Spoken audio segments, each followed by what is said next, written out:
Watchman of the Lake is a dramatized version of the story called The Watchman, written by R.K. Narayan.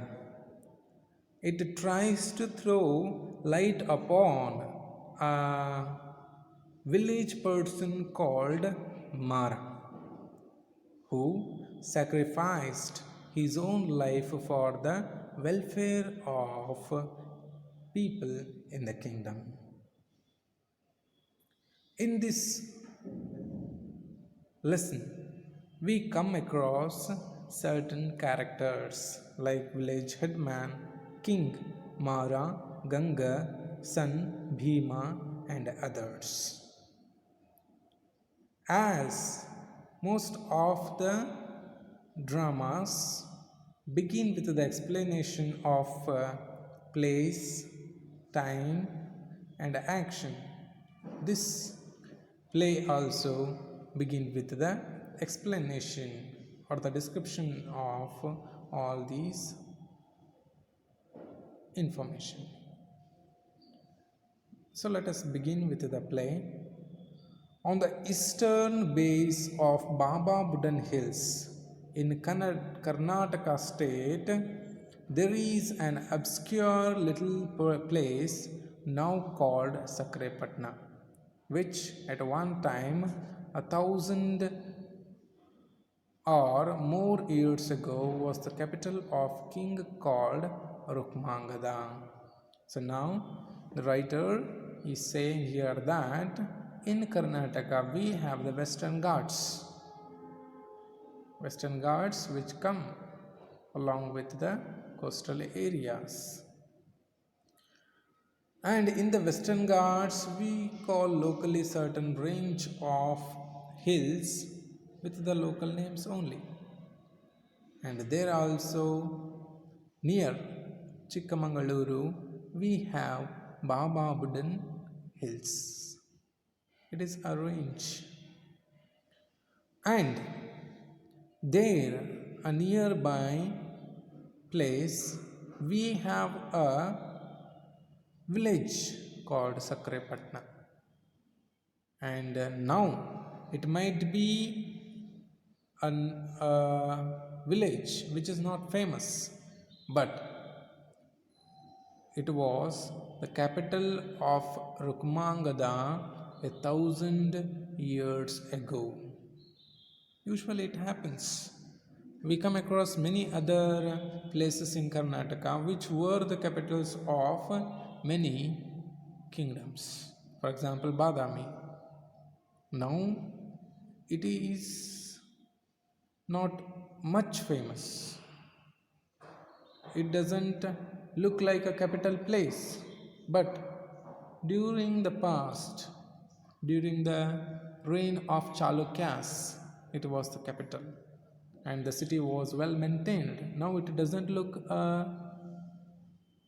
like a famous city.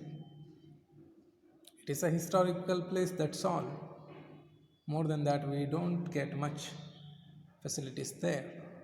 You can have even Hampi, Banvasi, etc.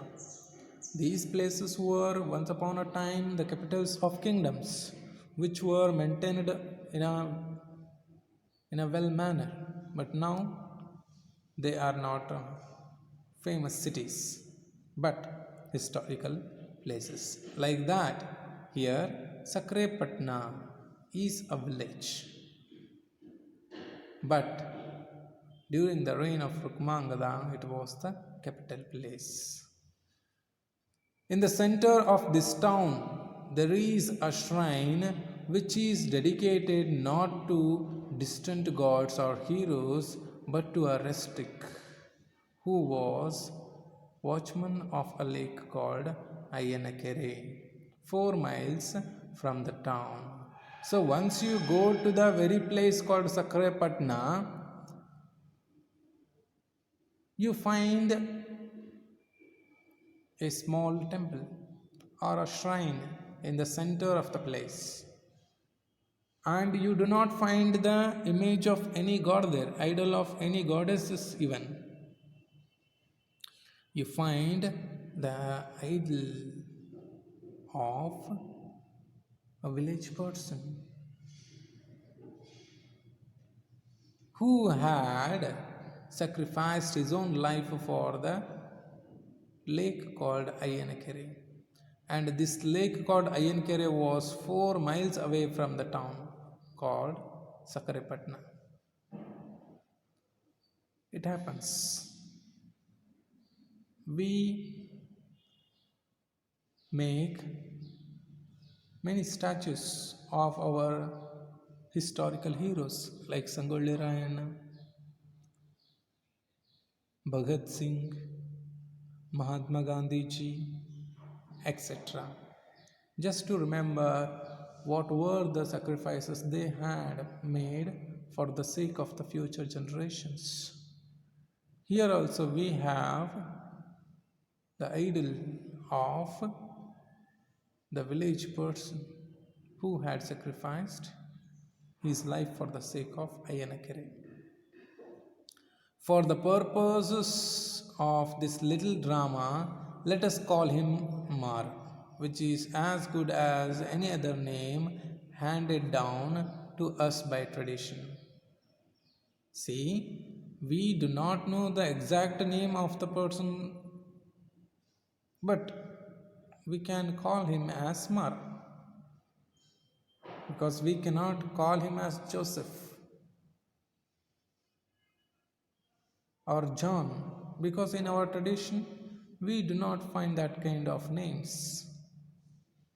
So in the tradition, as tradition goes, let us call him as Mara. We are just assuming the name of the person. In the eastern base of Baba Budan Hills in Karnataka state, there is an obscure little place now called Sakarepatna. ಕರ್ನಾಟಕದಲ್ಲಿ ಬರುವ ಪಶ್ಚಿಮ ಘಟ್ಟಗಳ ಸಾಲಲ್ಲಿ ಒಂದಾದ ಬಾಬಾ ಬುಡನ್ ಗಿರಿಯ ಪ್ರದೇಶದ ಪೂರ್ವ ಭಾಗದಲ್ಲಿ ಒಂದು ಪ್ರದೇಶವಿತ್ತು, ಒಂದು ಪಟ್ಟಣವಿತ್ತು. ಅದರ ಹೆಸರು ಸಕ್ಕರೆಪಟ್ಟಣ. Which at one time 1,000 years or more years ago was the capital of king called Rukmangada. ಸಕ್ಕರೆ ಪಟ್ಟಣ ಈಗ ಒಂದು ಸಣ್ಣ ಪಟ್ಟಣವಾಗಿರಬಹುದು, ಆದರೆ ಸರಿಸುಮಾರು 1,000 ವರ್ಷಗಳ ಹಿಂದೆ ರುಕ್ಮಾಂಗದ ಎಂಬ ರಾಜನ ರಾಜಧಾನಿಯಾಗಿತ್ತು. In the center of this town there is a shrine which is dedicated not to distant gods or heroes but to a rustic who was watchman of the lake called Ayanakere, 4 miles away from the town. ಆ ಪಟ್ಟಣದ ಮಧ್ಯಭಾಗದಲ್ಲಿ ಒಂದು ಸಣ್ಣ ಗುಡಿ ಇತ್ತು. ಆ ಗುಡಿಯಲ್ಲಿ ಬೇರೆ ಯಾವುದೋ ಒಬ್ಬ ದೇವರದು ಅಥವಾ ದೇವತೆಯ ಫೋಟೋ ಇರಲಿಲ್ಲ, ಮೂರ್ತಿ ಇರಲಿಲ್ಲ. ಬದಲಾಗಿ ಒಬ್ಬ ವ್ಯಕ್ತಿಯ ಮೂರ್ತಿ ಇತ್ತು. ಸಾಮಾನ್ಯವಾಗಿ ಹಳ್ಳಿಗಳಲ್ಲಿ ಗುಡಿ ಅಥವಾ ದೇವಾಲಯ ಇದ್ದರೆ ಶಿವನ ಮೂರ್ತಿಯೋ ಅಥವಾ ಹನುಮಂತನ ಮೂರ್ತಿಯೋ ಈ ಥರದಾದಂತಹ ದೇವರ ಮೂರ್ತಿಗಳು ಇರ್ತವೆ. ಆದರೆ ಇಲ್ಲಿ ಆ ಥರ ಇರಲಿಲ್ಲ. ಬದಲಾಗಿ ಒಬ್ಬ ವ್ಯಕ್ತಿಯ, ಹಳ್ಳಿ ವ್ಯಕ್ತಿಯ ಮೂರ್ತಿ ಇತ್ತು. ಅವನ ಮೂರ್ತಿ ಅಲ್ಯಾಕೆ ಇಟ್ಟಿದ್ರು ಅಂದರೆ, ಅವನು ಆ ಪಟ್ಟಣದಿಂದ ಸರಿಸುಮಾರು 4 ಮೈಲಿ ದೂರ ಇರುವಂತಹ ಅಯ್ಯನಕೆರೆಯ ಕಾವಲುಗಾರ ಆಗಿದ್ದ. For the purposes of this little drama, let us call him Mara, which is as good as any other name handed down to us by tradition. ಈ ನಾಟಕವನ್ನು ಮುಂದುವರಿಸಲಿಕ್ಕೆ ಅಥವಾ ಯಾವ ತರಹದಾದ ಅವನ ಕಾರ್ಯಗಳು ಅವನ ಮೂರ್ತಿಯನ್ನು ಅಲ್ಲಿ ಸ್ಥಾಪಿಸಲಿಕ್ಕೆ ಕಾರಣ ಆಗಿದಾವ ಅಂತ ತಿಳ್ಕೊಳ್ಳಲಿಕ್ಕೆ ಅವನ ಹೆಸರನ್ನು ಮಾರ ಅಂತಂತೆ ತಿಳ್ಕೊಳ್ಳೋಣ. ಅವನ ಹೆಸರು ಮಾರ ಅಂತ ತಿಳ್ಕೊಂಡು ಈ ನಾಟಕವನ್ನು ಓದೋಣ ಅಂಥೇಳಿ ಲೇಖಕರು ನಮಗೆ ಇಲ್ಲಿ ಹೇಳ್ತಾರೆ. Scene 1. A village at the foot of a hill, road menders at work. So we need to understand first what is there in the scene. It is called as setting usually. While acting also, while enacting a drama, we need to say all these things. So now in the scene first we come across that there is a village at the foot of a hill, and nearby the village certain workers are trying to construct the road. ಸಾಮಾನ್ಯವಾಗಿ ಒಂದು ನಾಟಕ ಪ್ರಾರಂಭವಾಗಬೇಕು ಅನ್ನುವಂತಹ ಸಂದರ್ಭ ಇದ್ದರೆ ಮೊದಲು ದೃಶ್ಯಗಳ ಮೂಲಕ ಆ ನಾಟಕವನ್ನು ಪ್ರಾರಂಭ ಮಾಡಬೇಕಾಗ್ತದೆ. ದೃಶ್ಯಗಳು ಅಂದರೆ ಒಂದು ದೃಶ್ಯದಲ್ಲಿ ಏನೇನೆಲ್ಲ ಆಗಬೇಕು ಅನ್ನೋದನ್ನು ಹೇಳೋಕ್ಕಿಂತ ಮುಂಚೆ ಅದು ಎಲ್ಲಿ ನಡೆಯುತ್ತೆ ಅನ್ನೋದನ್ನು ಹೇಳೋದು ಬಹು ಮುಖ್ಯ ಆಗ್ತದೆ. ಹಾಗಾಗಿ ಇಲ್ಲಿ ಮೊದಲನೇ ದೃಶ್ಯದಲ್ಲಿ ಲೇಖಕರು ಹೇಳ್ತಾರೆ, ಬೆಟ್ಟದ ಕೆಳಭಾಗದಲ್ಲಿ ಅಥವಾ ತಳಭಾಗದಲ್ಲಿ ಒಂದು ಹಳ್ಳಿ ಇದೆ. ಆ ಹಳ್ಳಿಯ ಸಮೀಪದಲ್ಲಿ ಕೆಲಸಗಾರರು ರೋಡನ್ನು ಅಥವಾ ರಸ್ತೆಯನ್ನು ಕಟ್ಟುತ್ತಿದ್ದಾರೆ ಅಥವಾ ರಿಪೇರಿ ಮಾಡ್ತಾ ಇದ್ದಾರೆ ಅಂಥೇಳಿ ತಿಳ್ಕೊಬೋದು. ಇದು ಸನ್ನಿವೇಶ ಅಥವಾ ದೃಶ್ಯ. ಇದಾದ ನಂತರ we shall begin with the dialogues of the characters. Village headman's dialogue. Go on, boys, go on with your work. Hey, you Racha, why do you stand looking at the sky? You there, you wretched dog, I will push you if you go on gossiping once again into this stream. He is the headman of the village. He has the power, and he is looking after the road menders who are working to mend the road. And while working, the headman comes to know that the workers are not working properly. They are gossiping something else. They are speaking amongst themselves, and they are laughing in between too. And when this was observed by headman, he says, not to make much time pass by talking. He says, if at all once again he finds anyone talking, then he will give the punishment. ಆ ಹಳ್ಳಿಯ ಸಮೀಪ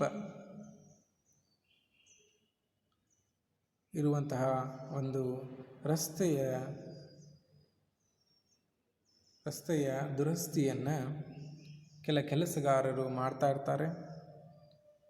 ಅದನ್ನು ಆ ಹಳ್ಳಿಯ ಗೌಡ ನೋಡ್ತಿರ್ತಾನೆ. ಎಲ್ಲರೂ ಕೂಡ ಗಂಭೀರದಿಂದ ಕೆಲಸ ಮಾಡ್ತಿರ್ತಾರೆ. ಕೆಲ ಕ್ಷಣಗಳ ಬಳಿಕ ಗೌಡನಿಗೆ ಗೊತ್ತಾಗ್ತದೆ, ಕೆಲಸಗಾರರೆಲ್ಲ ತಮ್ಮಲ್ಲೇ ಮಾತಾಡ್ಕೊಳ್ತಿದ್ದಾರೆ, ಮಾತಾಡ್ಕೊಳ್ತಾ ನಗ್ತಿದ್ದಾರೆ. ಈ ರೀತಿಯಾದಂಥ ಸನ್ನಿವೇಶವನ್ನು ಗಮನಿಸಿದ ಗೌಡನಿಗೆ ಸ್ವಲ್ಪ ಅನುಮಾನ ಬರ್ತದೆ, ಅವರು ಏನನ್ನು ಮಾತಾಡ್ಕೊಳ್ತಾ ಇರ್ಬೋದು ಅಂತ ಹೇಳಿ. ಹಾಗಾಗಿ ಗೌಡ ಹೇಳ್ತಾನೆ, ಕೆಲಸವನ್ನು ಮಾಡಿ ಮಾತನಾಡಲಿಕ್ಕೆ ಹೋಗಬೇಡಿ. ಅಷ್ಟಾಗಿಯೂ ಕೇಳಲಿಲ್ಲ. ಬದಲಾಗಿ ಯಾರೊಬ್ಬ ಮಾತಾಡ್ತಾನೋ ಅವನ ಹೆಸರನ್ನು ತೆಗೆದುಕೊಂಡು, ರಾಚ ಅನ್ನೋದು ಅವನ ಹೆಸರು, ಅವನನ್ನು ತೆಗೆದುಕೊಂಡು, ಆ ಕಡೆ ಈ ಕಡೆ ಏನು ನೋಡ್ತಾ ಇದೀಯಾ, ಆಕಾಶದ ಕಡೆ ಏನು ನೋಡ್ತಾ ಇದೀಯಾ, ಕೆಲಸವನ್ನು ಮಾಡ್ರಿ, ಮಾತಾಡಬೇಡಿ. ಒಂದು ವೇಳೆ ಇನ್ನೊಮ್ಮೆ ಮಾತಾಡಿದಾಗ ಸಿಕ್ಕರೆ ಆ ಹರಿಯುವ ಹಳ್ಳದಲ್ಲೇ ನಿಮ್ಮನ್ನು ನೂಕಿ ಬಿಡ್ತೇನೆ ಅಂಥೇಳಿ ಇಲ್ಲಿ ಗೌಡ ಹೇಳ್ತಾನೆ.